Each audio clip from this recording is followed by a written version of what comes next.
Passage 3, Spring Locked. Johnny stood there, his body still aching, his chest still bleeding, but his mind was sharper than it had ever been. The fire in his veins burned hotter, his muscles felt tighter, his entire existence had shifted. He wasn't the same boy who had walked into Freddy's 2 nights ago. He wasn't the same boy who had run in fear. He wasn't even the same boy who had died. Because he didn't die. His lips curled into something that wasn't quite a smirk, but wasn't fear either. After all, it's not like he can kill me. Michael's eyes widened slightly, his expression flickering with something between horror and disbelief. Henry stiffened, his knuckles white against the table. Johnny clenched his fist, feeling his fingers twitch, feeling the way his body shouldn't be standing right now. The pain was there, dull and distant, but it didn't matter. He should be dead. But he wasn't. And that meant something. That meant Afton failed. That meant Johnny had something he didn't understand. And if there was one thing Johnny knew about Afton, it was that he couldn't stand not being in control. That son of a bitch thinks he owns death, Johnny muttered, rolling his shoulders, feeling the weight of everything press down on him but not break him. But I'm still here. Michael swallowed hard, rubbing his arms like he was trying to make sense of it all. You're saying, you can't die? Johnny exhaled through his nose. I don't know. Maybe I can. Maybe not. But he shot me through the heart and I'm still standing. He narrowed his eyes. So as far as I'm concerned, no. He can't kill me. Henry leaned forward now, his expression harder, his grief slowly shifting into something else, determination. Then we use that, Henry said quietly. Johnny turned to him, his pulse steady. Yeah. Michael stared at the two of them like they were insane. But even through the disbelief, Johnny could see it. The anger. The need for revenge. The realization that Afton had to be stopped. Johnny cracked his knuckles, the blood still drying on his hands, on his shirt, on his very existence. Afton thinks he can do whatever he wants. He stepped forward. Let's show him he's wrong. Johnny took a deep breath, steadying himself. The burning behind his eyes hadn't faded. The visions were still there, still seared into his mind like a brand. He could see them, the names etched into his thoughts like something had forced them there. There are 5 more kids. Michael and Henry both snapped their heads toward him. Johnny inhaled sharply, locking his gaze on Henry. Gabriel. Susie. Cassidy. Fritz. Jeremy. The names felt heavy in his mouth, like speaking them made them real, like it cemented their fate.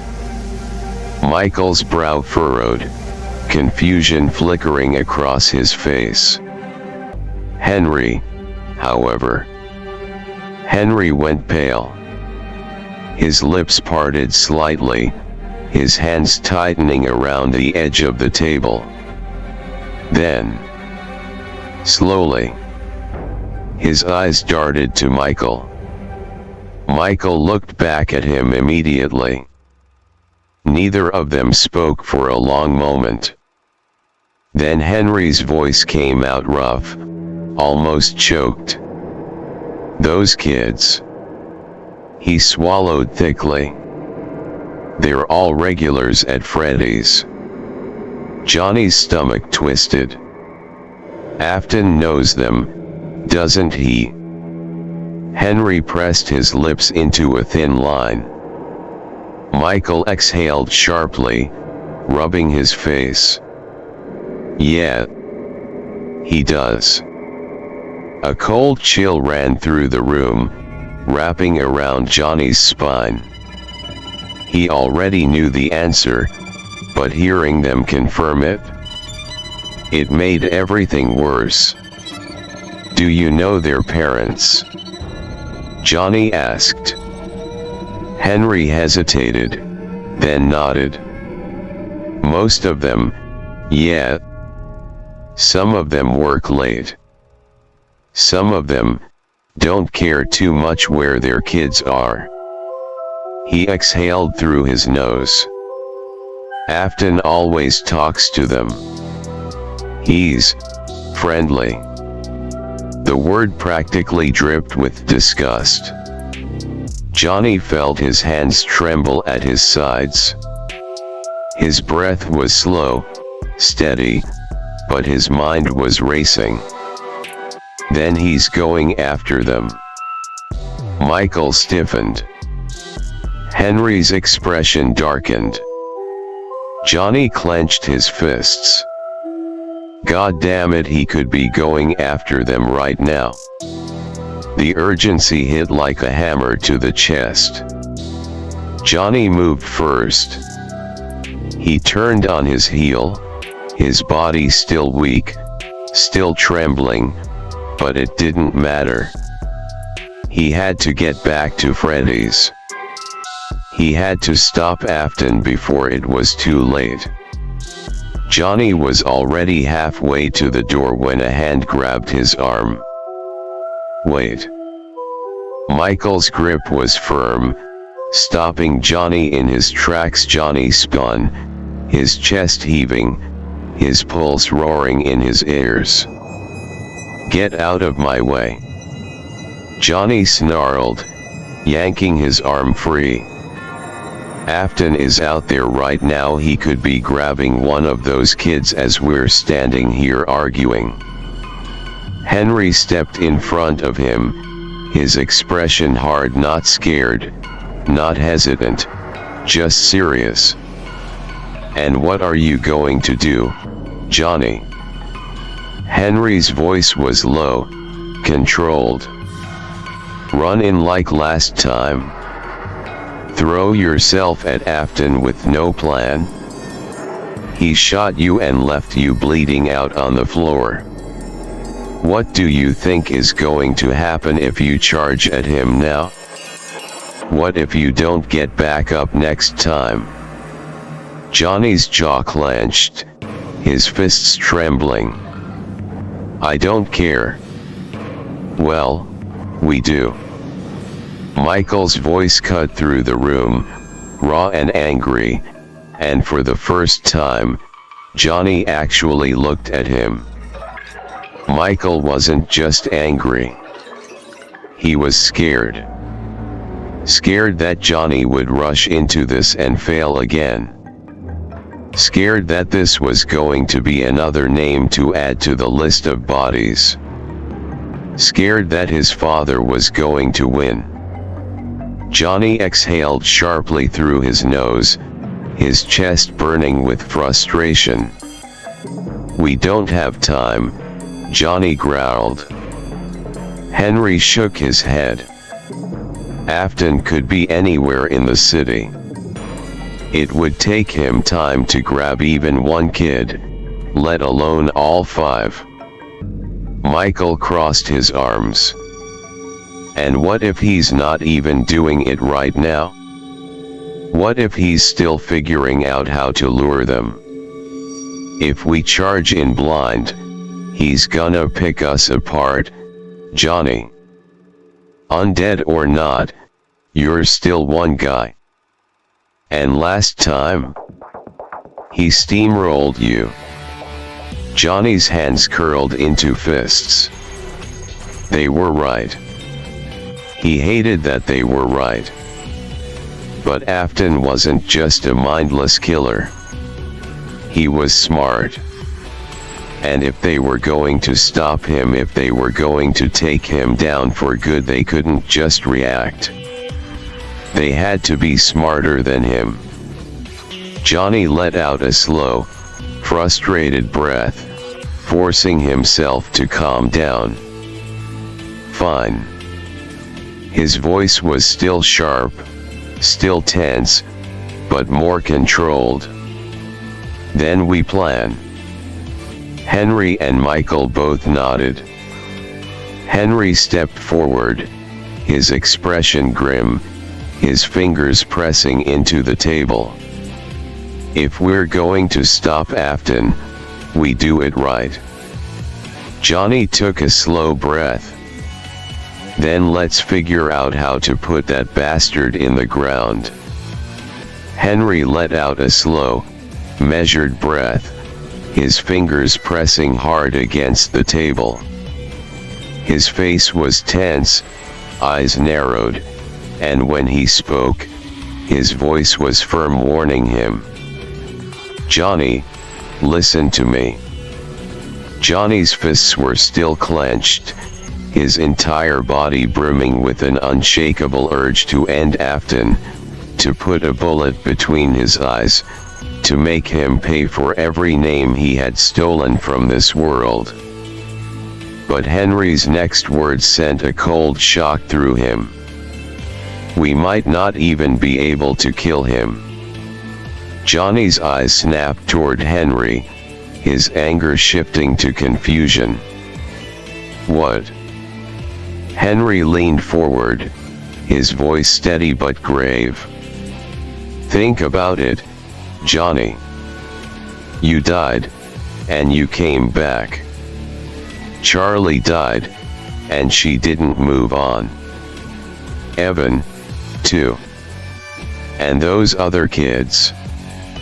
If Afton takes them, the same thing could happen to them. He inhaled sharply.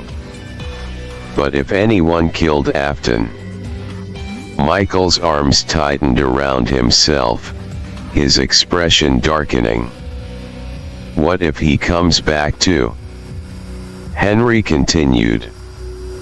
And not just comes back, what if he comes back worse? Johnny froze. The thought hadn't even occurred to him. His mind had been so focused on stopping Afton, on avenging the people he had taken, on making sure he never hurt anyone again. But if Henry was right, if anyone killed him, then Afton might not stay dead. He could end up just like Johnny. But stronger. Smarter. Worse. And then, Johnny wouldn't just be hunting a man anymore. He'd be hunting something even worse than a monster. His grip on the table tightened, his fingers digging into the wood. His heartbeat, or what was left of it, slowed. He swallowed hard. So what do we do? Michael exhaled sharply. We don't just kill him. We stop him for good. We need a way to trap him. A way to make sure he can't come back. Johnny hated the idea of leaving that bastard alive. But he hated the thought of Afton becoming even worse, even more. He inhaled deeply, forcing himself to calm down, to think. Then we figure out a way to make sure that if he dies, he stays dead. Henry nodded, but his expression was still grim. If that's even possible. Johnny clenched his jaw. It has to be. Because if Afton got a second chance like he did, then there wouldn't be a world left for anyone else. Johnny's mind clicked. A thought, no, a plan slammed into him like a freight train, something so simple, yet so dangerous, that he couldn't believe he hadn't thought of it before. His hands gripped the table, his eyes burning with intensity as he looked between Henry and Michael. Michael. Henry. His voice was steady, controlled, but beneath it was something else: certainty. Purpose. Asterisk that suit, Spring Bonnie. Michael's breath caught, his posture shifting slightly. Henry's expression darkened, already understanding where Johnny was going with this. Johnny's fingers curled against the wood, his mind racing. It doubles as an animatronic with preset routines, right? Once the suit exits costume mode and goes into animatronic mode. He exhaled sharply, locking eyes with Henry. There's no way to stop it? Not from inside the suit, anyway. Michael's face paled. His lips pressed into a thin line, his brows furrowing. Henry stiffened. Neither of them spoke for a long moment. Johnny could see at the exact moment when the idea hit them the same way it had hit him. Michael swallowed hard. You want to trap him inside it? Johnny nodded. Not just trap him. His voice was steady, cold. I want to make sure he never gets out. Henry let out a slow, measured breath, rubbing a hand over his face. Johnny, that's risky asterisk if something goes wrong asterisk. If something goes wrong, we try again, Johnny cut in, his voice unwavering. He's a threat no matter what we do. But if we force him into that suit, if we make sure it locks up, if we make sure it goes into animatronic mode while he's still inside. Michael exhaled sharply, gripping his arms. Then he's trapped. Johnny nodded. And if the spring locks fail while he's in there? Michael's expression hardened. Then it won't matter if he can't die. Henry let out another breath, rubbing his temples. You're suggesting we let the damn thing crush him alive? Johnny didn't hesitate. Yes. Henry looked away, his fingers twitching against the table. Michael, however. Michael understood. His fists clenched. His jaw tightened. And then he nodded. Then let's make sure he stays in that suit. Johnny's mind was moving fast now, piecing everything together, every little detail that could be used against Afton. That's the easy part, he said, exhaling sharply. He looked between Michael and Henry, his grip tightening on the edge of the table. He always wears that thing when he kills. He trusts it. It's his damn mask. Michael scoffed, shaking his head. Yeah, well, it makes sense. He can walk around in that thing and look harmless to kids, but we all know what he really is. Johnny nodded, eyes sharp. But this can't just be a spring lock failure. Michael and Henry both snapped their attention back to him. If we just force the locks to fail, yeah, he'll get crushed, but that's not enough, Johnny continued. We need the suit to go fully into its preset routines. That way, Afton has no control over it. Henry's brow furrowed. He crossed his arms, thinking. So, you don't just want to kill him, Henry said slowly. You want to make him part of it? Johnny met his gaze. Yes. Michael inhaled sharply. Jesus Christ.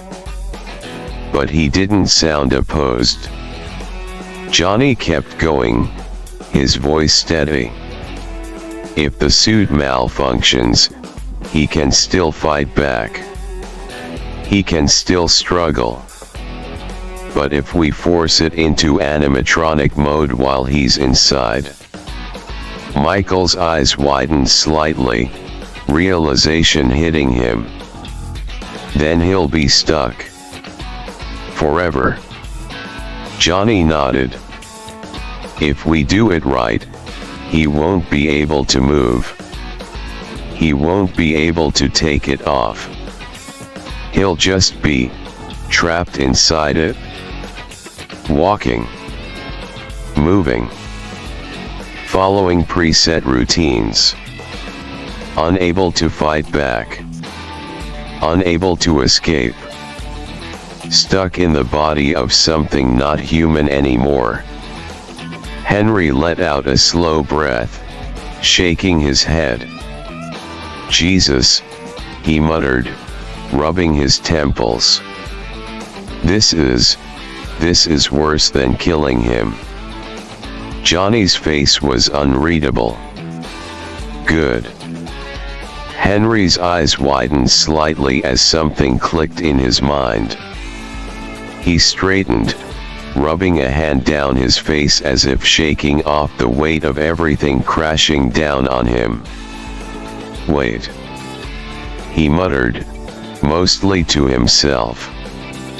Johnny and Michael both turned to look at him. There's an activation button, Henry said, voice sharper now, focused. It's hidden on the back of the suit's neck.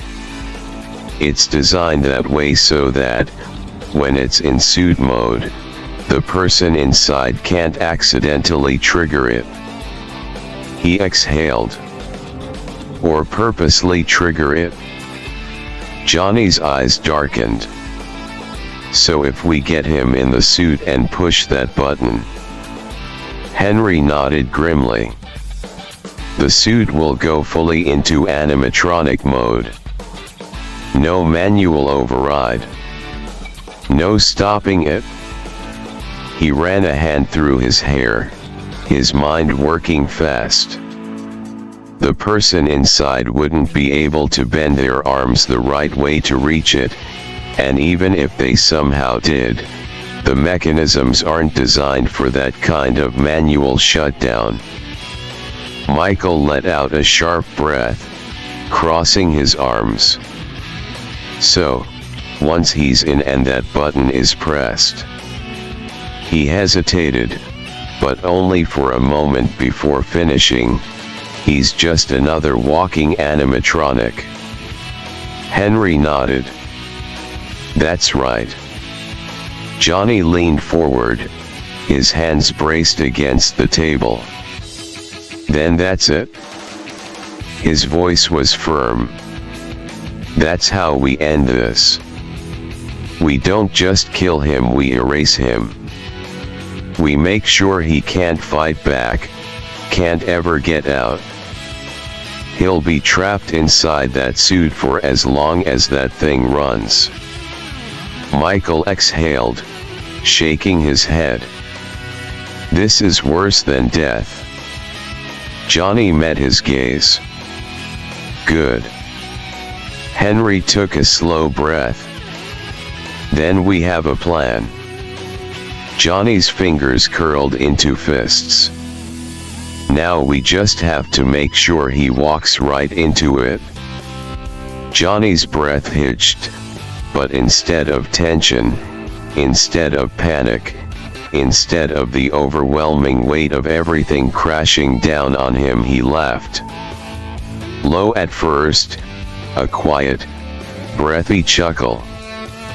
Then it grew, shaking his shoulders, his fingers digging into the edge of the table as it rumbled up from his chest. Michael and Henry both stared at him, unsure if he had finally snapped under the pressure or if he had just realized something they hadn't. But Johnny knew. He knew. Afton had made a mistake. A big one. He had underestimated what happens when you kill the wrong person. Johnny straightened, rolling his shoulders, his laughter tapering off into a sharp, wicked grin. His fingers itched around a gun at his hip, but he knew that tonight, he wouldn't need it. "It's time," Johnny murmured, looking between Henry and Michael, his grin stretching wider. "Time for Spring Bonnie to perform one last time." Michael's breath came out in a sharp exhale, something cold flickering behind his eyes. Henry pressed his lips together, nodding slowly. Johnny cracked his knuckles, shaking the last remnants of weakness from his limbs. They had a plan. They had a trap. And tonight, Spring Bonnie was going to take his final bow. Henry nodded, his fingers pressing against the bridge of his nose as he processed the plan. His breath came out slow, controlled, but his eyes were sharp, now focused. The weight of grief had been momentarily pushed aside, replaced by something stronger. "You're right," Henry said, looking up at Johnny and Michael. "Afton's a sadist. He likes to toy with them first. He won't just grab the kids and kill them outright, he'll scare them, break them before he does it. That means he won't be in a rush." Michael clenched his jaw. "Sick bastard." Johnny exhaled, his arms crossing as he paced slightly, his mind working fast. "If we get there too early, we'll tip him off," Johnny muttered. "But if we wait too long, he might already be done with the first one." He stopped and looked at Henry. "We need to hit the perfect window late enough that he thinks he's safe, but before he finishes the job." Henry tapped his fingers against the table, thinking. "Midnight." Michael frowned. "Why midnight?" "Because by then, he'll think he's in the clear," Henry explained. "Security won't be checking the building anymore. He won't be looking over his shoulder as much. He'll be focused on them." His expression darkened. "On making them suffer." Johnny's hands curled into fists. "Then we move at midnight." His voice was steady, cold. Michael inhaled sharply, running a hand through his hair. "All right. So we break in, we find him, and we force him into the suit. Sounds easy enough." Henry shook his head. "Nothing about this is going to be easy." Johnny smirked slightly, but there was no humor in it. "No. But it'll be worth it." Michael cracked his knuckles, shifting his stance. So, we go in at midnight. We make sure he puts that damn suit on. We press that activation button. Johnny nodded. And then Spring Bonnie performs his final show. The room fell into silence for a moment, the weight of what they were about to do sinking in. Henry took a deep breath and looked at both of them. This is it? Johnny rolled his shoulders, his body still aching, still bleeding, but it didn't matter. Afton had no idea what was coming for him. The hours before midnight dragged by like a slow-moving storm, thick with tension, heavy with unspoken thoughts. Johnny sat on the worn-down couch in Henry's living room, his fingers tapping restlessly against the armrest. Michael stood by the window, arms crossed, staring into the darkened streets like he expected his father to materialize from the shadows at any moment. Henry sat at the kitchen table, leaning forward, his hands steepled together, the weight of everything pressing down on his shoulders. None of them spoke for a long time. Johnny could feel it in the air, the anticipation, the dread, the unshakable certainty that tonight, everything would change. He inhaled deeply, staring at his hands. They were still covered in dried blood, his own blood. His chest still ached, the wound beneath his shirt still leaking slightly, but it didn't matter. His body was running on something else now, something that wasn't human, something that refused to die. He had tried to wash the blood off earlier, splashing cold water on his face in Henry's bathroom, but no matter how much he scrubbed, he could still feel it. Afton's laughter echoed in his mind. That grin, that smug, calculated look in his eyes right before he pulled the trigger. Johnny clenched his fists. Michael noticed. "You good?" he asked, breaking the silence. Johnny exhaled through his nose. "Yeah." Michael studied him for a second, then looked away. "I still don't get it, man. You should be dead." Johnny let out a breath that wasn't quite a laugh. "Yeah, well, Afton's got a bad habit of creating problems he can't fix." Michael's lips twitched into something that almost resembled amusement, but there was too much weight in his expression for it to be a real smile. "That's an understatement."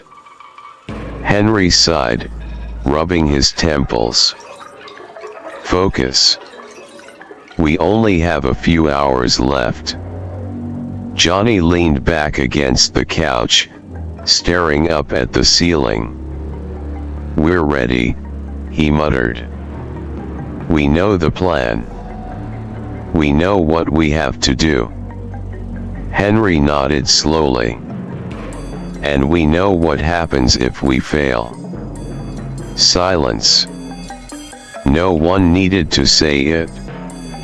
If they failed, there would be no next time.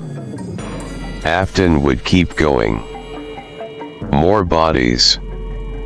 More missing children. More souls trapped in the walls of Freddy's forever. Johnny wouldn't let that happen. They wouldn't let that happen. The minutes ticked by. Slow. Relentless. Then, finally, 11:45 p.m. It was time. The air was cold as they approached Freddy's, the darkened pizzeria looming over them like an open grave. The parking lot was empty. No lights. No cars. No security guards. Exactly what they needed. Henry moved first, leading them to the back entrance. He had keys, of course he did. But he hesitated before using them, instead reaching into his pocket and pulling out a small bundle of wire cutters. "If we go through the front, we might trip something," he muttered. Afton would be ready for that. But this was an old trick from when we were designing the place. Back before everything. Johnny watched as Henry knelt down and found the wiring box next to the door. Within seconds, he had twisted the right wires together, and the back door clicked open. Michael let out a slow whistle. "Damn. You're more useful than I thought, old man." Henry gave him a dry look. "I was building these places while you were in diapers, Michael. Try to keep up." Johnny ignored them. His focus was already inside. The darkness of Freddy's swallowed them as they stepped in, the air thick with dust and the stale scent of something long rotted. Johnny moved silently, his footsteps careful, calculated. Michael followed close behind, his breathing slow but tense. Henry was at the rear, his hands shaking slightly, but his expression was firm. The pizzeria was a tomb. The animatronics stood frozen on their stages, their glossy, painted eyes staring through the darkness. The dim glow of the arcade machines flickered in the distance, casting uneasy shadows against the walls. And then, a sound. A distant hum. Johnny froze, his body going rigid. Michael whispered, "Do you hear that?" Henry nodded once. "Yeah." Johnny exhaled slowly. "He's here." They pressed forward, moving toward the back rooms. The real back rooms. The ones customers weren't supposed to see. Henry guided them through the dim halls, his memory of the building serving them well. Then, at the end of a long corridor, past the old storage rooms, they found it. The door was already open. And inside, Afton. Afton stood in the dimly lit back room, his golden spring Bonnie suit wrapped around his body, the grinning mask of the rabbit staring blankly ahead. The old mechanical joints clicked softly as he moved, shifting unnaturally, like the metal inside was already too used to wearing him. But Johnny barely cared about that. Because at the far end of the room, a little girl sat huddled against the wall, her face pale with fear, her brown eyes wide and wet with silent, trembling terror. Cassidy. The only child Afton had taken so far. Michael tensed beside Johnny, his breathing sharp and controlled. Henry stood still, staring at the sickening scene before them. Then, without hesitation, Henry stepped out first. His voice boomed, filled with fury, raw and unrestrained. "Afton. What the hell have you done?" Afton froze. Cassidy's breath hitched. Michael clenched his fists. Johnny stayed low, watching, waiting, ready to strike if things went south too fast. Henry stepped further into the room, his face twisted with rage, his hands trembling but his posture solid. "I'll take fault for what happened to Evan." Henry's voice cracked with emotion. "After all, it was my machine that failed and did the child in. I can live with that guilt." Afton tilted his head, his fingers tapping against the metal of the suit. Silent. Watching. Waiting. Henry's voice rose, thick with fury. "But this. That young girl right there. My daughter. Charlie. They had nothing to do with this." Cassidy whimpered softly, curling further into herself. Afton finally moved. He laughed. Not loud. Not manic. Not unhinged. It was soft. Cold. Knowing. "Oh, Henry," Afton murmured, his voice slightly muffled beneath the heavy mask of Spring Bonnie. "You still don't get it, do you?" He took a slow step forward, his movements mechanical, jerky, yet eerily fluid at the same time. This was never about Evangelist. Johnny stiffened, his grip tightening around the edge of the crate. Michael's breathing hitched. Afton continued, his voice dark, twisted with amusement. "Evan was just an accident. An unfortunate little error that taught me so much.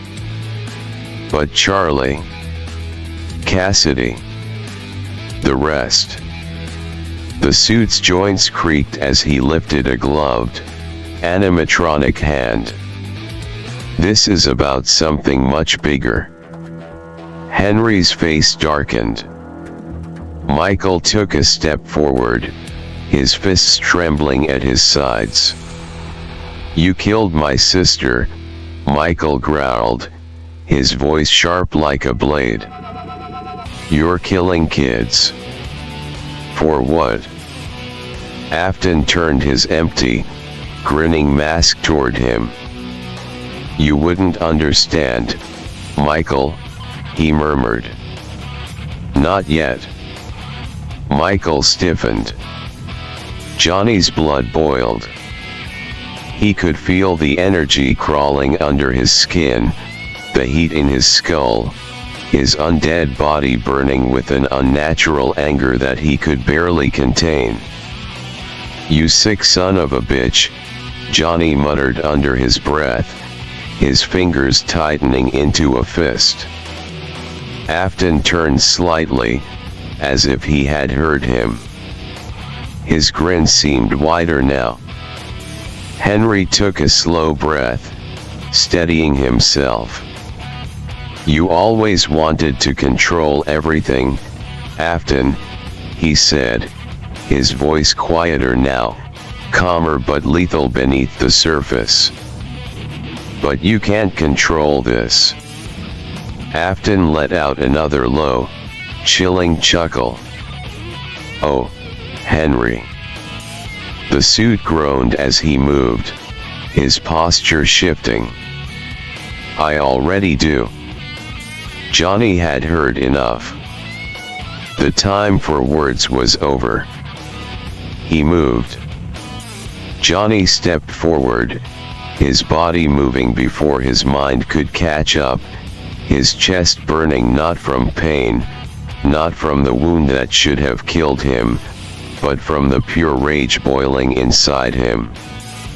Afton turned toward him, his hollow, grinning mask tilting slightly as Johnny spoke.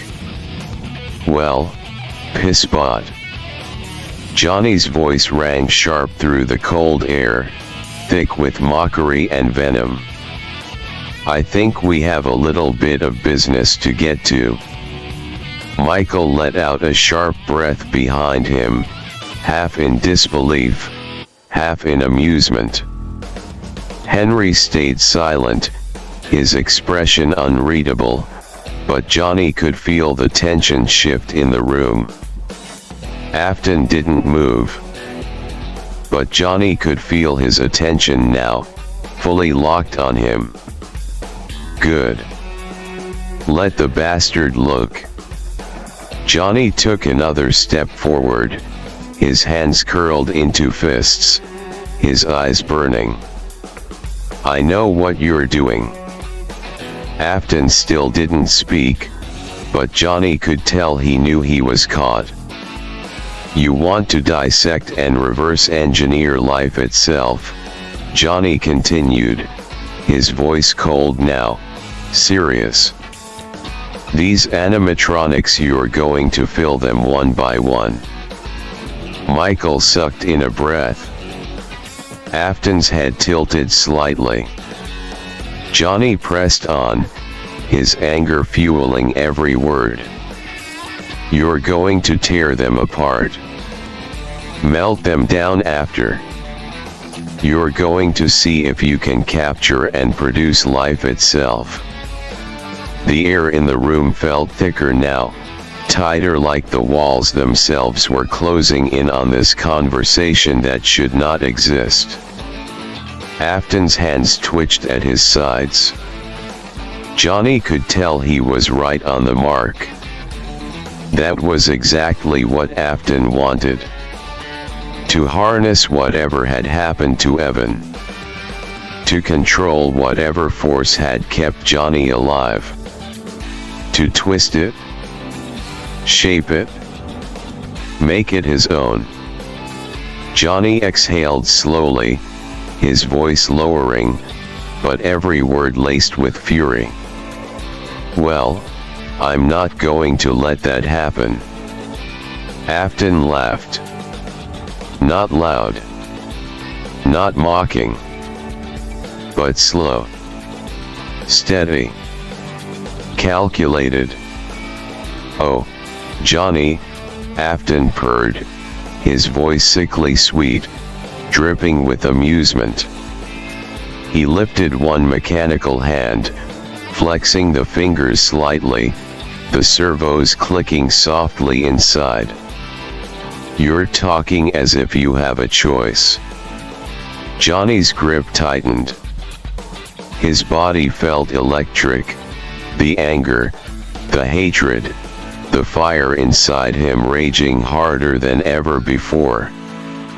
He was going to put this bastard in the ground. Or make sure he never walked free again. And Afton?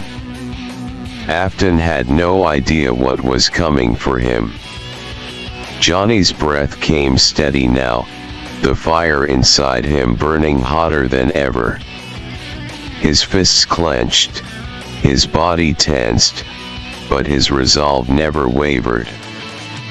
He stared down the grinning monster in the spring Bonnie suit, his voice dripping with fury.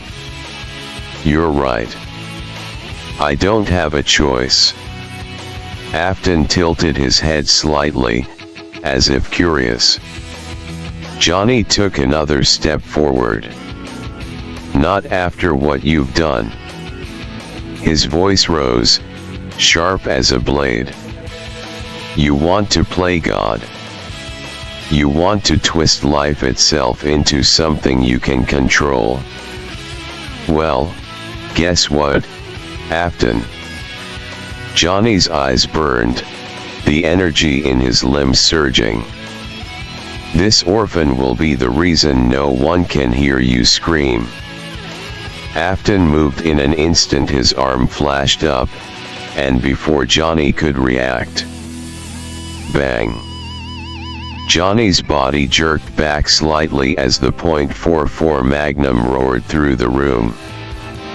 But he didn't fall. Bang! Bang! Bang! Afton kept firing. Michael shouted.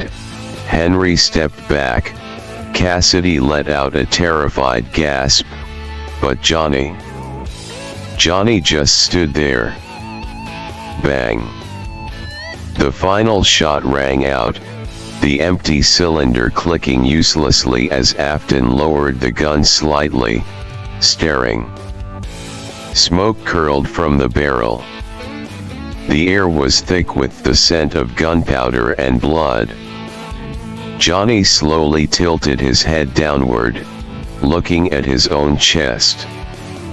The bullets had torn through him. They should have destroyed him, should have dropped him where he stood.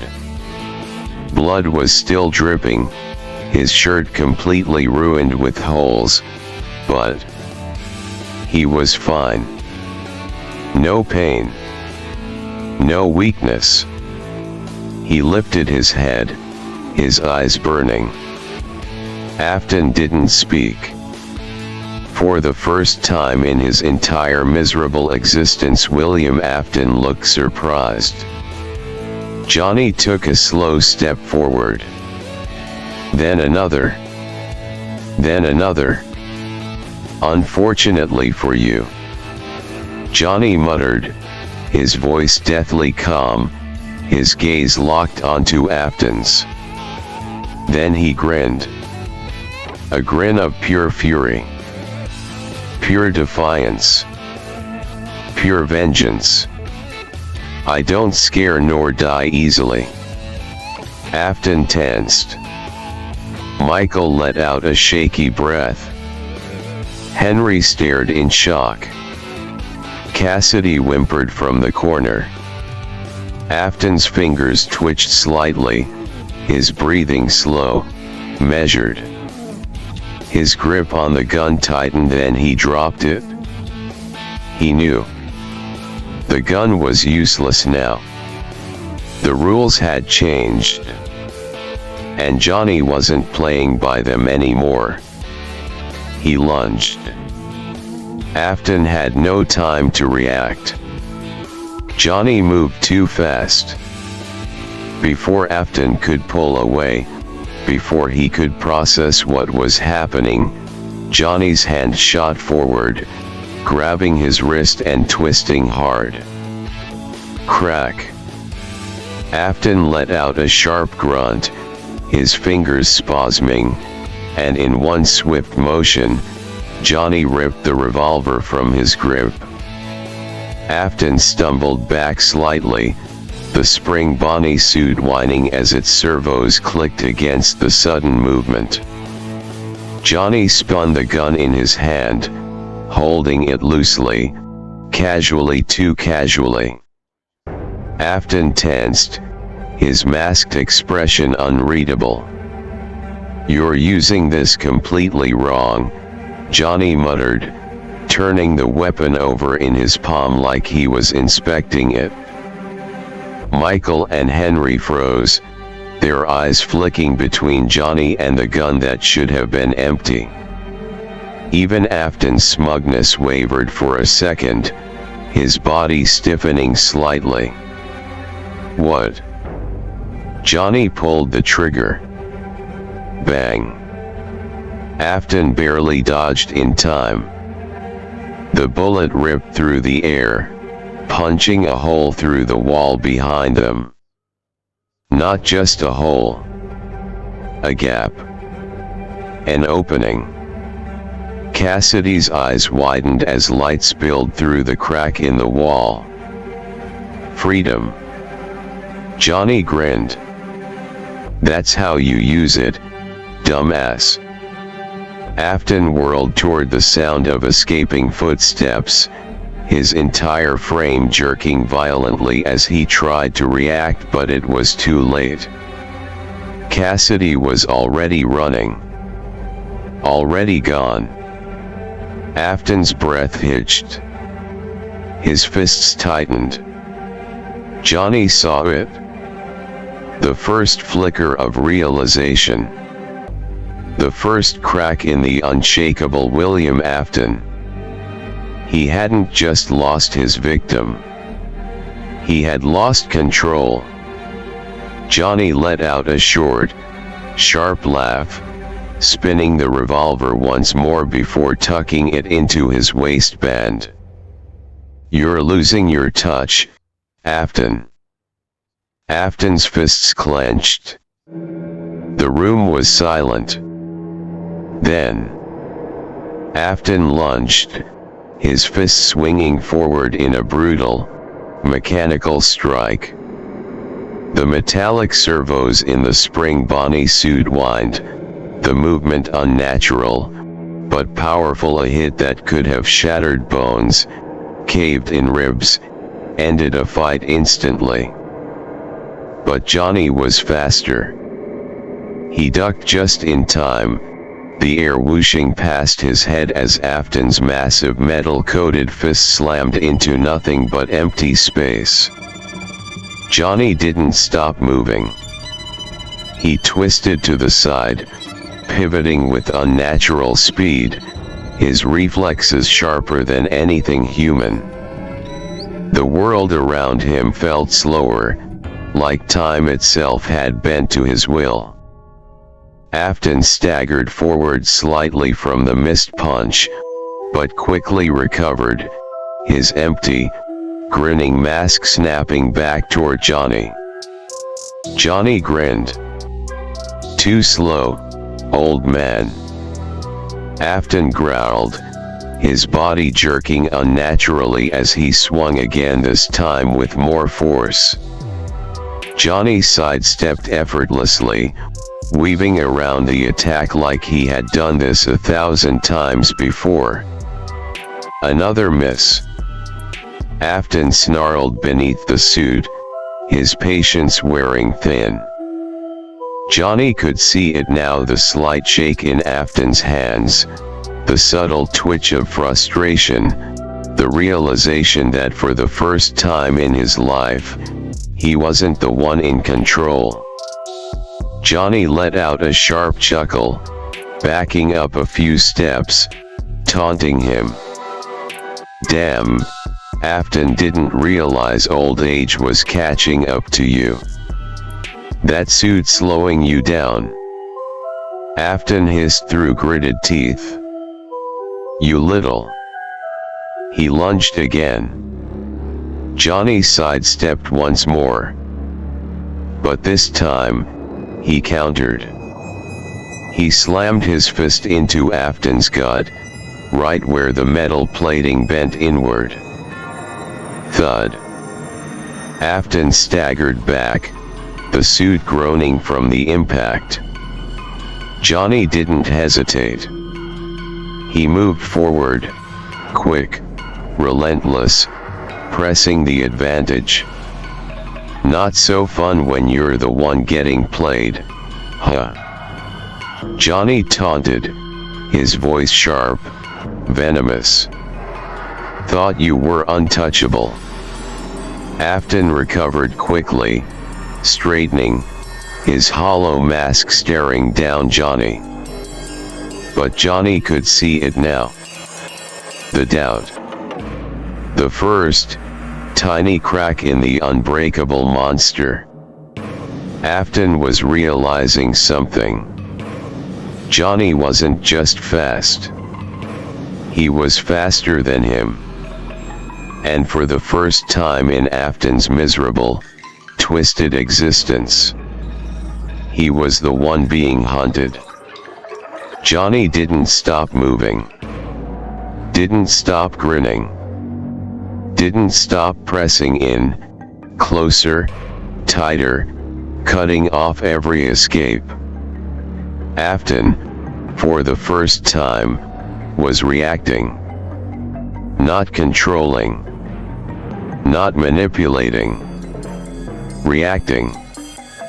The suit groaned with every movement, the old servos grinding as the heavy, rusting spring Bonnie frame adjusted to its master's frantic shifts. The golden ears twitched slightly with each jerking movement, the seams along the arms straining, the once polished surface now dulled with age, with blood, with history. Johnny knew it now. Afton wasn't invincible. He wasn't some dark legend meant to loom forever. He was just a man. A pathetic, terrified, desperate man wrapped in metal and wires, trying to cheat the Reaper the same way he had cheated all the kids he had butchered. And Johnny was going to end this. He licked his lips, letting the heat in his blood boil over, letting his every movement become sharper, meaner. So, old man, Johnny exhaled, rolling his shoulders, watching as Afton took a step back, eyes darting, looking for something, anything to grasp onto. "Let me let you in on a little secret." Afton's breathing hitched. Johnny grinned. "You're not just going to die tonight." His voice was low, cold. "I'm going to trap you in the worst type of hell." Michael swallowed hard, his eyes wide, but he didn't interrupt. He just watched. Henry didn't move, his jaw tight, his face blank, but his fists were clenched. Johnny took another slow step forward, enjoying the way Afton stiffened, the way his fingers twitched, the way his shoulders squared up like he was trying to convince himself he still had the upper hand. He didn't. Not anymore. "You started a path to damnation you cannot undo," Johnny continued, his voice dropping even lower, sharper, colder, until it felt like the very air in the room was suffocating under the weight of his words.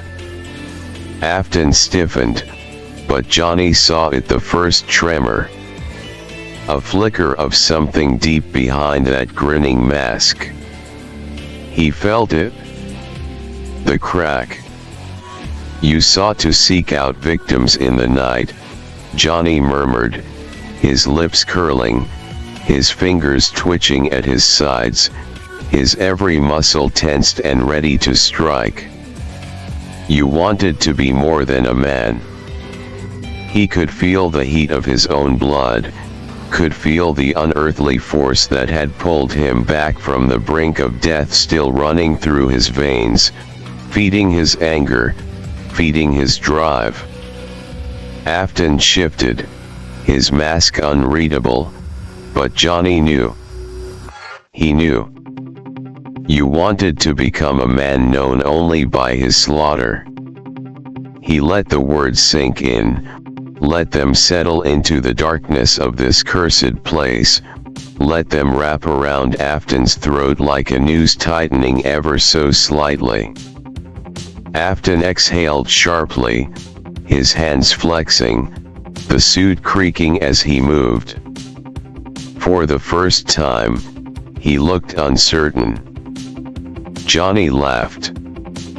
"Well, let me tell you something, Afton." He took another step. "There aren't going to be 5 missing kids." Michael inhaled sharply. Henry's hands shook. Afton's grip tightened at his sides. Johnny tilted his head, his breath steady, his eyes burning. "There will be no more Evans." Another step. No more Charlies made into victims. His voice rose, his body coiling like a spring, his fingers twitching in anticipation. Afton backed up slightly. Just an inch. But Johnny saw it. And he grinned. "Tell me, you goddamn nightmare." The words came slowly, dripping with venom, echoing through the empty space between them. "Are you afraid of the dark yet?" Afton tensed. And for one single, perfect moment, Johnny knew. He felt it. The fear. The same fear he had seen in every child Afton had ever lured away into the dark. The same fear Afton had thrived on. Only this time, it wasn't a child staring back at him in helpless terror. It was William Afton. And Johnny was going to drag him straight to hell. Afton snarled, his voice breaking from its usual composed, eerie calm. This wasn't the voice of a man in control. This wasn't the voice of a master manipulator, a calculated killer who had spent decades perfecting his craft. No. This was the voice of a man who was afraid. "You damn brat," he bellowed, the servos in the spring Bonnie suit whirring as he clenched his fists. His voice cracked under the weight of his own frustration, his disbelief, his horror. He took a jerky step forward, his mechanical movements faltering as if something deep inside him was starting to break down. "How do you know what you know?" Johnny's grin widened. Afton's rage built, his voice teetering on the edge of desperation. "Who the hell made you this powerful? You're supposed to be dead." Nothing more than an 11-year-old turned into a corpse. Johnny's expression didn't waver. His eyes locked onto Afton's, burning with something far more terrifying than rage certainty. "They saved me." Afton flinched. "Charlie, an evangelist." Michael's hands twitched at the mention of his brother's name. Henry's breath caught. Johnny took a step forward, his voice steady, his every movement unshaken. "They won't let me die." His voice dropped lower, filled with something almost otherworldly. "Much like how they won't let you die when I'm done with you." Afton's breathing grew sharper, heavier. Johnny saw it, the panic beginning to set in, the unraveling of the so-called man behind the slaughter. And then, out of the corner of his eye, Johnny spotted Michael, creeping behind Afton. Silently. Carefully. With a plan.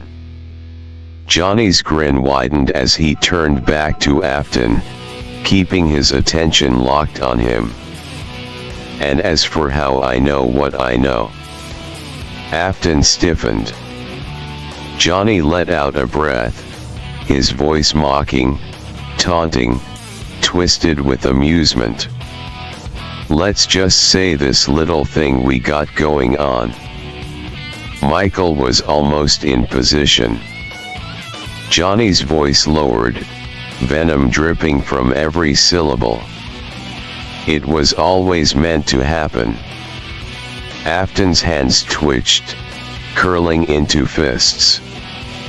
"I've seen it all before." Michael was right behind him now.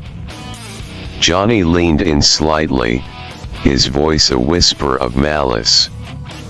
"And apparently, I'm supposed to stop you every time." Afton's head jerked slightly, confusion flickering across his face. And then Johnny's grin turned into something darker, something final. "Not this time, though." Click. Afton's eyes widened in horror. Michael's hand slammed down onto the hidden release mechanism. Spring locks engaged. The click of the spring locks engaging wasn't a single, sharp sound, it was a horrific, mechanical cascade. a ripple effect of thousands of tiny mechanisms snapping into place, crushing every part of the man inside. Afton's body convulsed violently, his eyes going wide behind the empty, hollow grin of the Spring Bonnie mask. And then, the suit took over. Afton jerked forward, his entire frame seizing, a sudden, unnatural tension locking his muscles in place. His hands twitched, his fingers spasming uncontrollably as if trying to fight the command overriding his body. But there was no escape. No way out. This wasn't just a spring lock failure. This was worse. The suit was shifting him, bending him, twisting him, reshaping him into something unnatural. The first real scream that tore from Afton's throat wasn't just painful, it was inhuman. The grinding of metal sinking into flesh was a sound Johnny would never forget. The servos whined, gears turning, forcing his body to move as it was programmed to. Every joint, every limb, every organ was being mangled beyond repair. His legs snapped inward, the metal braces inside the suit forcing them to bend at unnatural angles. His arms twisted, locking into preset positions, the sharp groan of breaking tendons echoing through the room. His ribs collapsed inward, the weight of the internal mechanisms pressing them deeper, deeper, deeper until the bones caved in, crushing his lungs from both sides. Afton's choked cries turned into wet, gurgling gasps as blood spilled from his mouth, thick and dark, seeping through the seams of the suit. Johnny could see it, the slow, creeping horror in his wide, bloodshot eyes. Afton had always been the one in control. But now, the machine was in control. And it was devouring him whole. He twitched violently, the suit forcing his body upright, his feet dragging slightly along the ground as it initiated its default programming. The suit didn't care that the man inside was screaming. It didn't care that his spine had just been shattered in 6 different places. It didn't care that his stomach had been punctured, that his blood was pooling into the very servos meant to power the animatronic movements. It just moved. Afton's chest cavity heaved, his breath ragged, wet, dying. But he wasn't dying. Not yet. And he knew it. That was the worst part. Johnny could see the realization setting in. The absolute, soul-crushing understanding that Afton wasn't just being killed. He was being trapped. His eyes darted wildly, flickering between Johnny, Henry, Michael. His twitching hands still trying to claw at the edges of the mask, desperately trying to undo what had just been done. But there was nothing he could do. Nothing. The suit had him now. His screams were barely human anymore, warped by the unnatural positioning of his shattered ribcage, the blood pooling in his throat making every sound a gurgling mess of agony and horror. Johnny watched. Michael watched. Henry watched. But no one moved. Because there was nothing left to do. The Spring Bonnie suit, its preset programming fully activated, jerked Afton's body one last time, the metal shifting, crushing, twisting. Afton let out one final cry, his body spasming, blood leaking through the seams, his fingers still twitching uselessly. And then, the suit stabilized. The grinding of gears softened. The movement settled. The thing that had once been William Afton stood upright, completely still, its grinning face permanently locked in place. The only sign that something was still alive inside was the slow, steady drip of blood pooling beneath its feet. For a long moment, there was only silence. And then, the suit spoke. "Welcome to Fredbear's Family Diner, where fantasy and fun come to life." Afton twitched violently, his eyes still moving behind the mask, still conscious, still trapped. But his voice was gone. Only the animatronic voice remained. The last remnant of William Afton's control was shattered.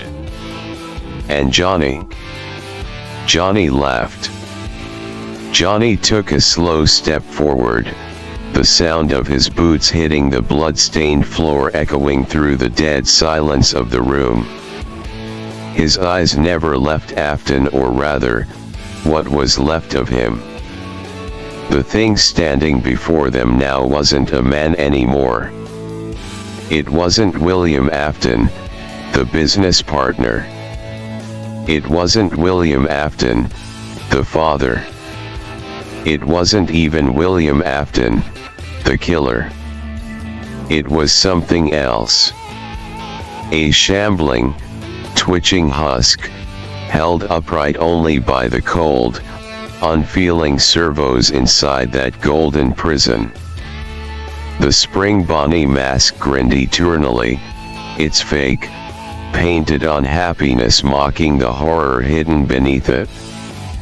Afton's eyes still moved, barely visible through the hollow sockets of the mask. Still alive. Still conscious. Still suffering.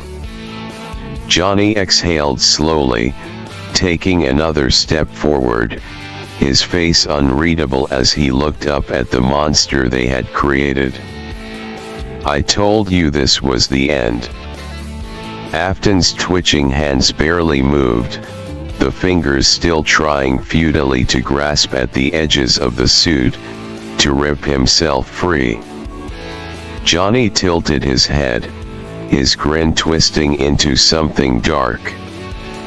But not just any end. Afton let out a low, wheezing, gurgling sound, somewhere between a breath and a dying scream. Johnny just smirked. "This is the end of William Afton." Michael let out a shaky exhale from behind him, his face pale, his arms still tense at his sides. Henry hadn't moved, his expression unreadable, his hands still balled into white-knuckled fists. Johnny took another step. Another. Then, standing directly in front of the bleeding animatronic that had once been a man, he leaned in close just enough for Afton to see him, truly see him, through the blood and agony. And then, finally, Johnny whispered, his voice low, smooth, victorious. "I told you this is the end." Springtrap. Afton's entire body spasmed violently. The servos in the suit stuttered, his limbs twitching uncontrollably, the groaning metal creaking against his mutilated body. Johnny pulled back slightly, watching, enjoying the moment as the reality sank in. The name had weight to it. Finality. Like a curse. Like a grave being sealed shut. Afton had lived as a man, but he would die as something else. He would never be William Afton again.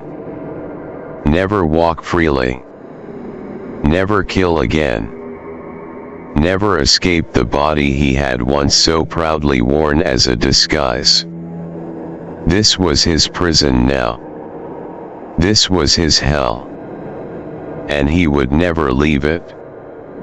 The spring Bonnie suit, now Springtrap, jerked slightly, its posture locking into place. The voice box word, distorted, broken.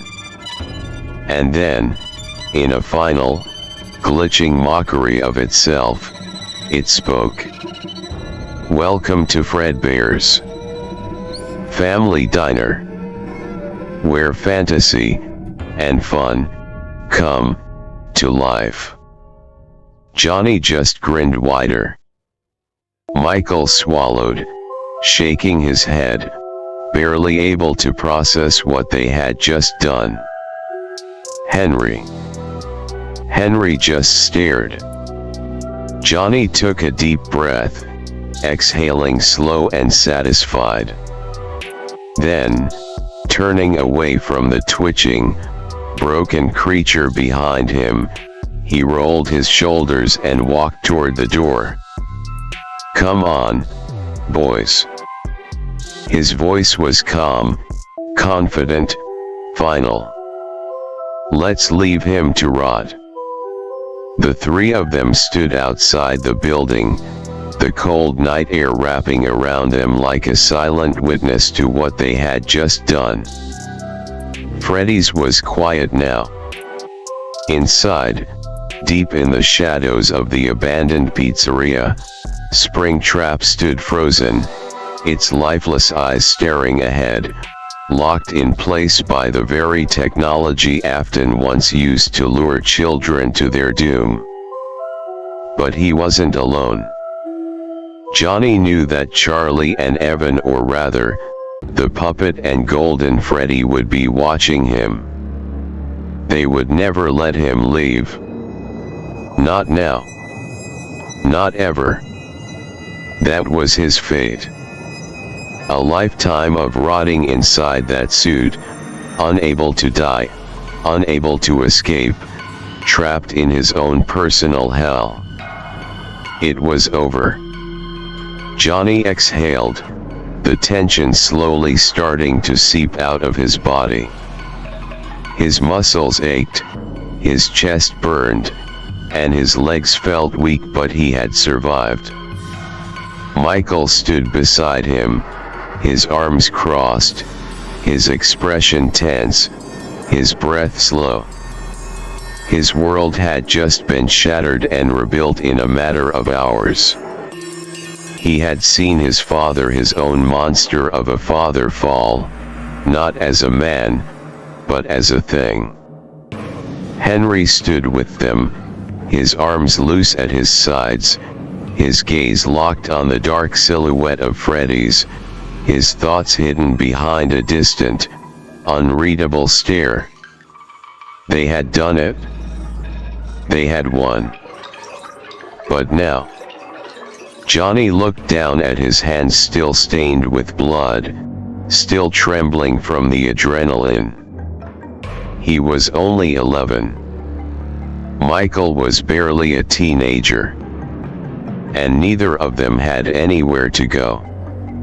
Johnny's mother was gone. Michael could never go back to his house, not after this. They were just two kids standing behind a haunted pizzeria in the dead of night, knowing too much, seeing too much, having lived through something that no one else would ever believe. Johnny clenched his fists, his breath fogging up in the cold air. Then, Henry turned to them. His expression softened, the exhaustion weighing down on his features. He took a slow breath, then nodded. "Come with me." Johnny blinked, looking up at him. "What?" Henry's voice was firm, but kind. "You don't have anywhere else to go." He looked between both of them. "And after what we've just done, I'm not letting you go out there alone." Michael shifted uncomfortably, but there was no argument in his face. He knew Henry was right. Johnny hesitated, looking back at the pizzeria one last time. Inside, behind those walls, Afton would never move freely again. The monsters that watched him would never let him escape. And Johnny had something that Afton would never have again. A chance to keep moving. A chance to live. He turned away, letting the cold night air fill his lungs, feeling the weight of the moment settle over him. Then, he nodded. "All right."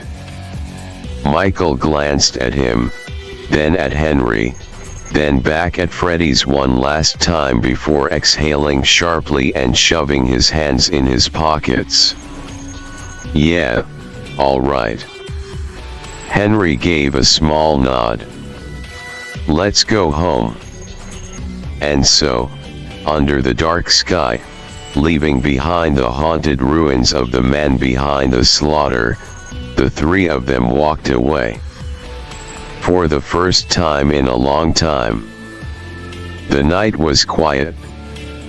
The walk back to Henry's house was silent, except for the occasional shuffle of feet against pavement. None of them spoke, too lost in their own thoughts, too weighed down by the gravity of what they had just done. By the time they reached the small, dimly lit house, exhaustion had begun to set in. The adrenaline had faded. The night was cold. And now, reality was creeping back in. Henry let them inside, locking the door behind them before sighing heavily and rubbing his face. Johnny and Michael stood awkwardly in the entryway, not quite sure what to do next. Then, without a word, Henry walked into the kitchen, returning a moment later with a bucket of warm water and some rags. "Clean up." His voice was firm, but not harsh.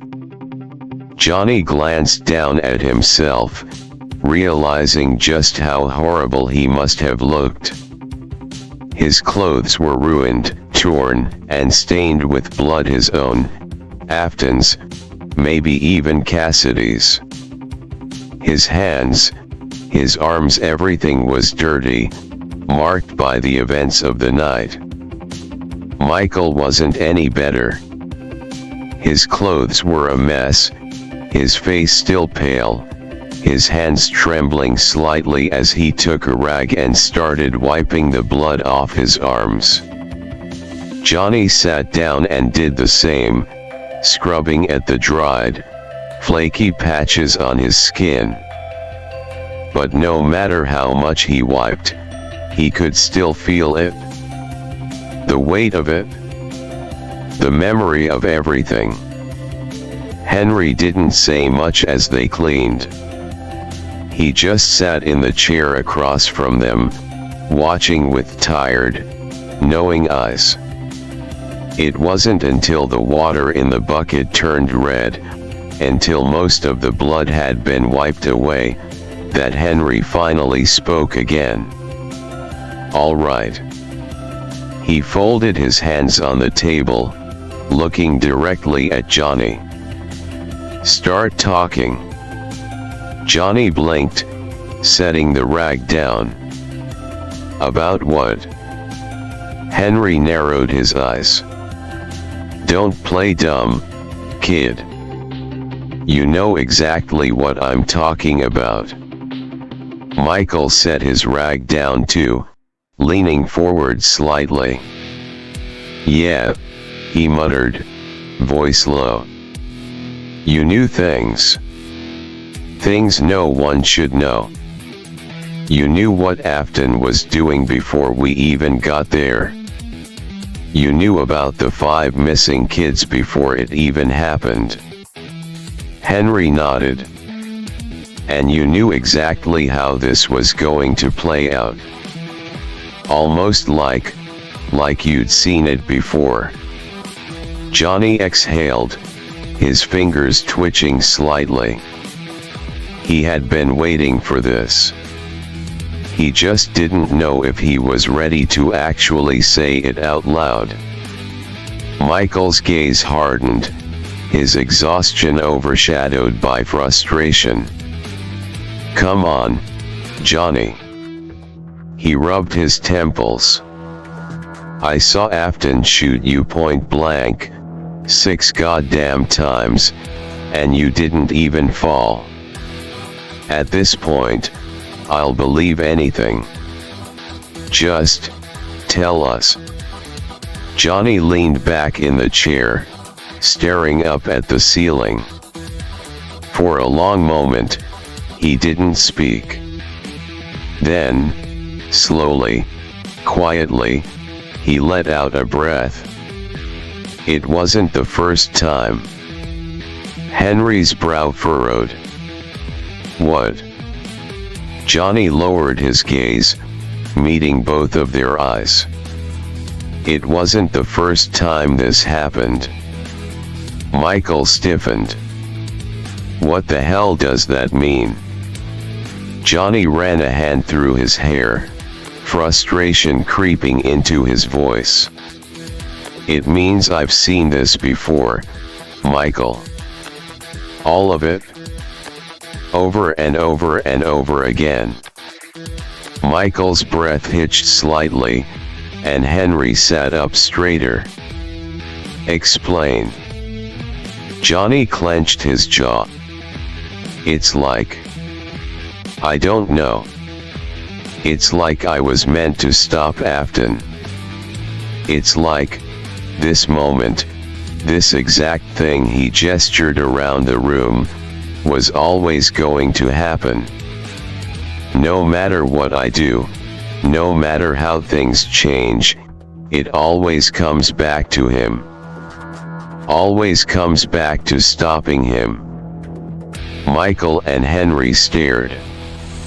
Johnny leaned forward now, his voice low, his eyes burning with something unnatural. I've seen it before. Different versions of it. Sometimes it plays out exactly like this. Sometimes it doesn't. But every time, Afton always finds a way to cheat death. And every time he took a deep breath, I have to stop him. Michael's face twisted with confusion and something dangerously close to fear. You're saying this has happened before? Johnny nodded. I think I was meant to stop him. Not just this time, but every time. Henry's face darkened. That's not possible, he muttered, but the way his voice wavered made it clear he wasn't so sure. Johnny laughed bitterly. Henry, I took 6 shots to the chest and walked away. What part of this is possible anymore? Henry exhaled sharply.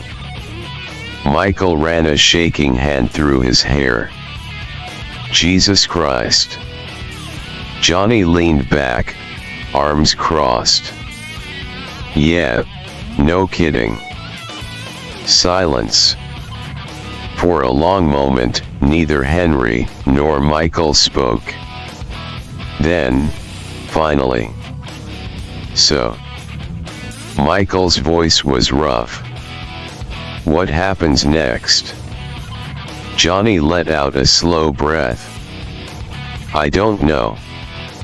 Henry's brow furrowed. You said this has happened before. You've stopped him before. Johnny nodded. Yeah. But this time feels different. Michael frowned. How? Johnny's fingers tapped against the table, restless. Because we didn't just kill him. Michael's expression darkened. Henry's jaw tightened. No, Johnny muttered, shaking his head. We trapped him. This was never about just stopping Afton. He met their gazes, his voice firm, certain, absolute. This was about making sure he can't come back. Michael swallowed. Henry's eyes narrowed. Johnny exhaled one last time, his mind racing, knowing full well that whatever happened next, this wasn't over yet. The house was silent. The weight of Johnny's words still hung in the air, thick with uncertainty, with the realization that whatever had just happened was only the beginning. Michael's fingers tensed against the table. Henry let out a slow breath, his expression dark, unreadable. Johnny sat still, his muscles still wound-tight, his mind still processing everything: the past, the future, and the curse he had somehow become trapped in. And then, footsteps. Slow. Measured. Confident. They weren't alone. Johnny immediately shot up from his chair, his body reacting before his brain even processed the danger. Michael jerked to his feet beside him, Henry already reaching for something, anything to use as a weapon. The footsteps stopped just outside the front door. And then, a voice. A voice that sent a chill through Johnny's spine, not from fear, but from recognition. Johnny Vanduke. The voice was smooth, calm, but it carried a weight that shouldn't exist, like an echo traveling through time itself. Johnny's breath caught in his throat. Michael frowned, looking between Johnny and the door. Who the hell? Before he could finish, the door creaked open. And standing there, bathed in the dim, flickering light of the entryway, was another Johnny Vanduke. But this one was different. He was older. Taller. His clothes were dark, layered with a long coat that looked like it had been through hell itself. His hair was the same wild mess, his eyes the same piercing fire, but there was something deeper in them. Something ancient. Something timeless. This wasn't just another survivor of Afton's horrors. This was the original. The orphan. The one who had killed the imposter. The one who had slaughtered the false storyteller. The one who had walked through countless timelines, across endless realities, carrying the weight of the Vanduke name like a curse. He stepped forward slowly, his gaze locked onto the younger Johnny with a look that wasn't quite curiosity, wasn't quite amusement, but something deeper. Henry and Michael didn't move, both too stunned to react. The younger Johnny finally found his voice. Who are you? The older Johnny tilted his head slightly, his lips curling into a knowing smirk. Me.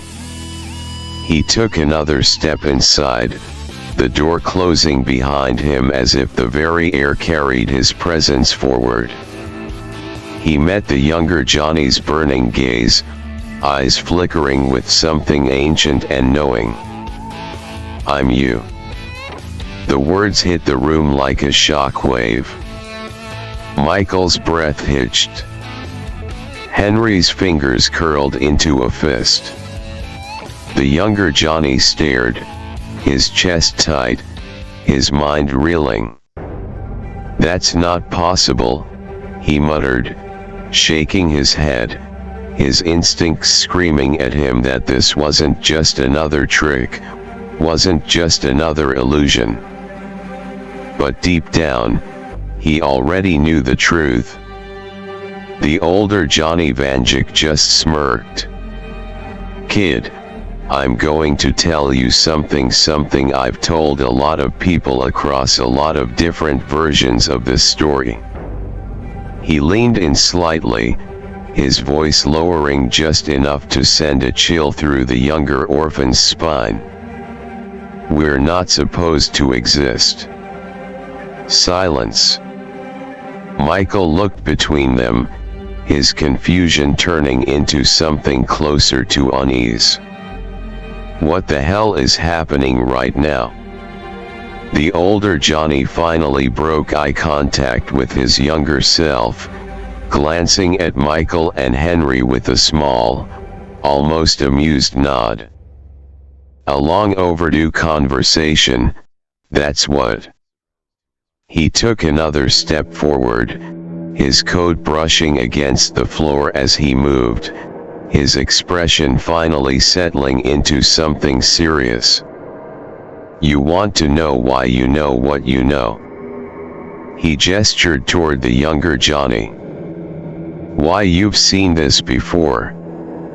Why this has all happened in different ways, in different forms, no matter how much you try to change it."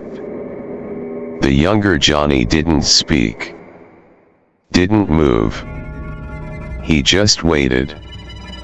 The older orphan let out a slow breath, his fingers twitching slightly, the only sign of emotion breaking through his hardened exterior. "Because you're a Vanduke." The words were simple, but they meant everything. Henry furrowed his brows, shifting his stance. "What does that mean?" The older Johnny tilted his head, glancing at him. "It means, Henry, that your friend here isn't just some kid with a grudge against Afton." His eyes flickered back to his younger self, his expression heavy with understanding. "He's part of something bigger." Michael crossed his arms. "Bigger how?" The older Johnny sighed. "You ever hear of people being cursed? About entire families being bound to something they never wanted?" Michael hesitated, but didn't speak.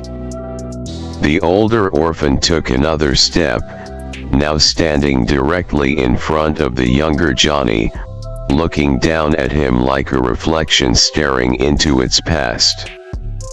"You, Johnny Vanduke, are part of a cycle."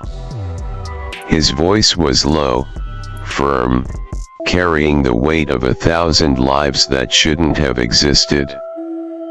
"The Vandukes are meant to fix things. To fight back against things that shouldn't be. To stop the people, the monsters that slip through the cracks of reality." He leaned in slightly, his eyes dark. Afton was never just one man in one timeline. He was never just a serial killer in a stupid yellow suit. His fingers twitched. He's been in so many versions of this story. So many different versions of the world. And every time, he smirked slightly, a Vanduke has to put him down. The younger Johnny's breath caught. The realization hit him like a freight train. He wasn't the first. he wouldn't be the last. This fight, this war against monsters like Afton, it wasn't something he had stumbled into. It was something he had been born into. The older Johnny finally straightened, cracking his neck slightly. "I know it's a lot to take in, kid." The younger Johnny clenched his fists, his breathing steadying, his mind racing. Then, slowly, a grin spread across his face. "Then I guess it's a good thing I don't scare easy." The older Johnny laughed. "Good." And just like that, the orphan met the orphan.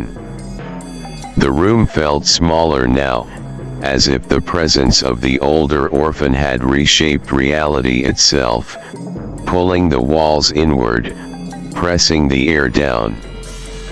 Michael and Henry still didn't move, still trying to process what they had just heard, but for Johnny, the weight of those words sank deep. He had always known something was different about him. The visions. The way things felt familiar, even when they had never happened before. The way he had known what Afton was doing before Afton even did it. And now, he had the answer. The Vandukes weren't just one person. They were a lineage, a repeating anomaly across time itself, born to fight, to stop the horrors that weren't supposed to exist. "You're quiet." Johnny blinked, looking up at his older self, who was watching him carefully, arms crossed, eyes calculating. "You expected me to start freaking out?"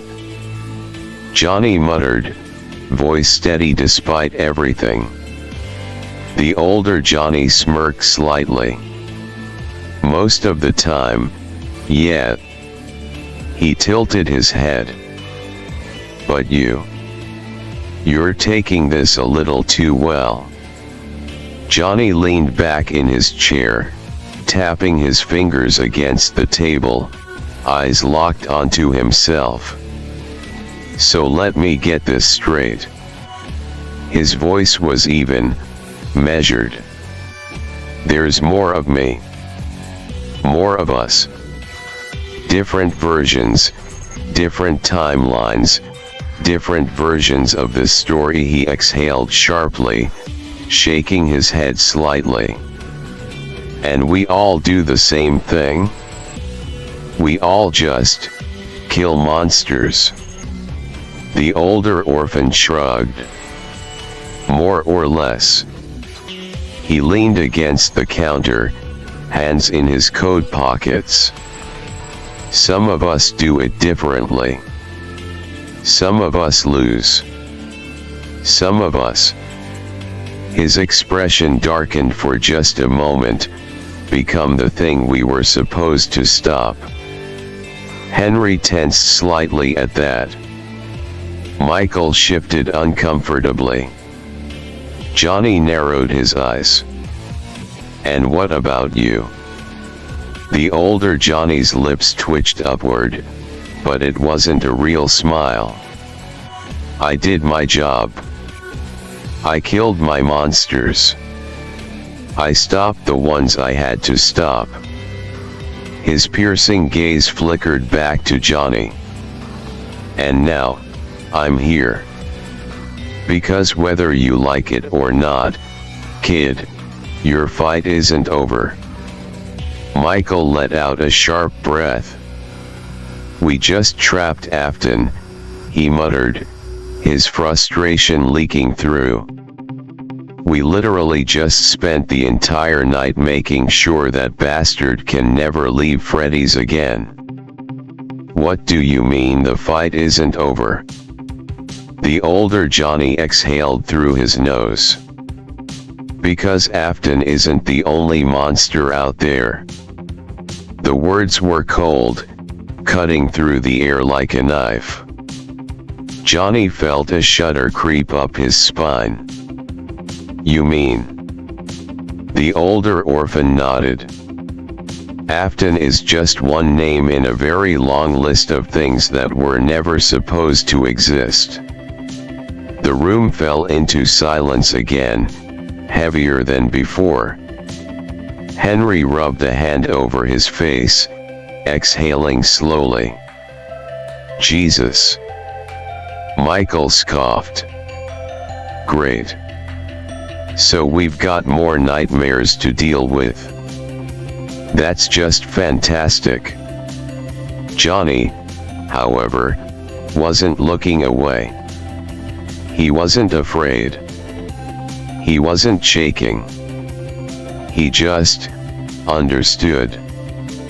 He had always felt it, that his fight wasn't just about Afton, that his survival had meant something bigger. And now, he knew why. The older orphan studied him again, nodding slightly. "You get it now, don't you?"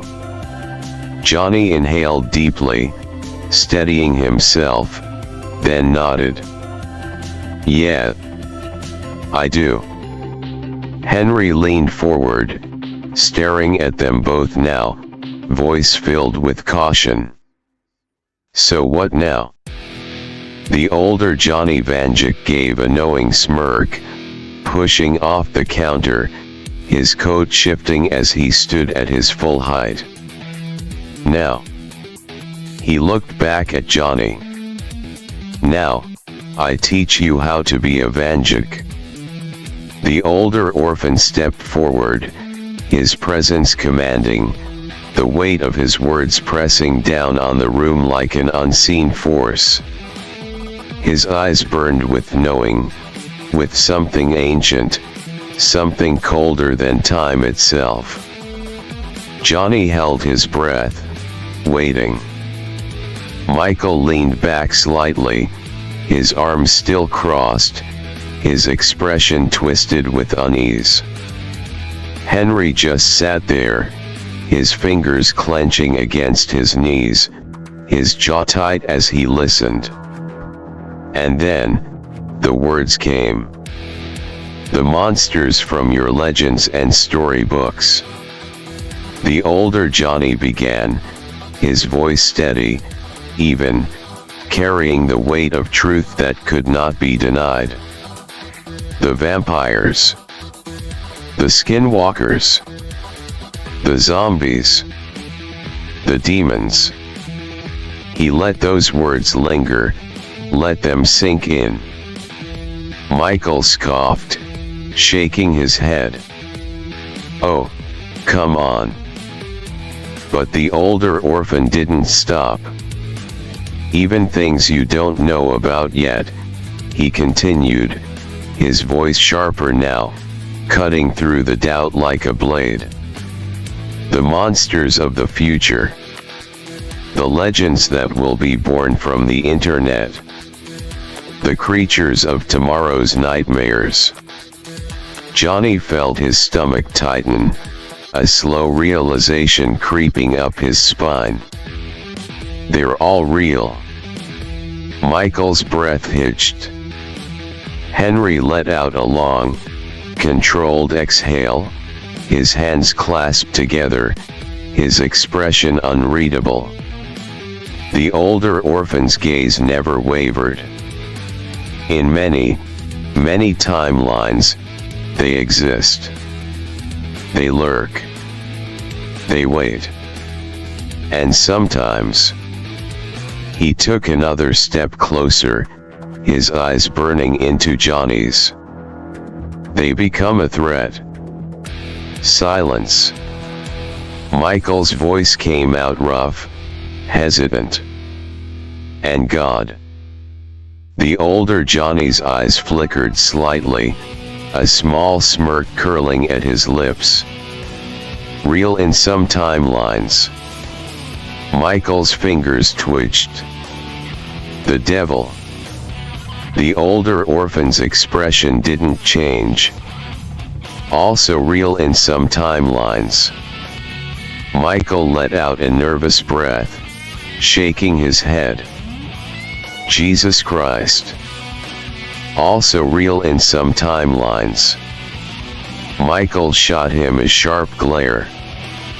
Shut the hell up. But Johnny wasn't laughing. He was thinking. Processing. He had always known there was something bigger out there. Something beyond Afton. And now, it was confirmed. He wasn't just meant to stop one monster. He was meant to stop them all. The older orphan finally stopped moving, standing tall in front of Johnny, looking down at him like a reflection staring into the past. We are meant to stop them when they get active, he continued. His voice lowered, filled with something almost dangerous, but not towards Johnny. Not towards anyone in the room. No. It was for the things that lurked in the shadows. For the things that thought they could own the night. We are the ones who remind the things in the dark that they should be afraid. Michael shivered. Henry's expression hardened. Johnny just grinned. Because he knew now. He understood now. The Vandukes were not just hunters. Not just fixers of the broken world. They were something else entirely. Something that monsters feared. And as the older Johnny leaned in slightly, his voice dropping into a whisper filled with venom, with promise, with power, he said the words that would define Johnny's future forever. We make the nightmares afraid of the dark. And for the first time, Johnny Vanduke laughed. A real, deep, dangerous laugh. Because the night had always belonged to the monsters. But not anymore.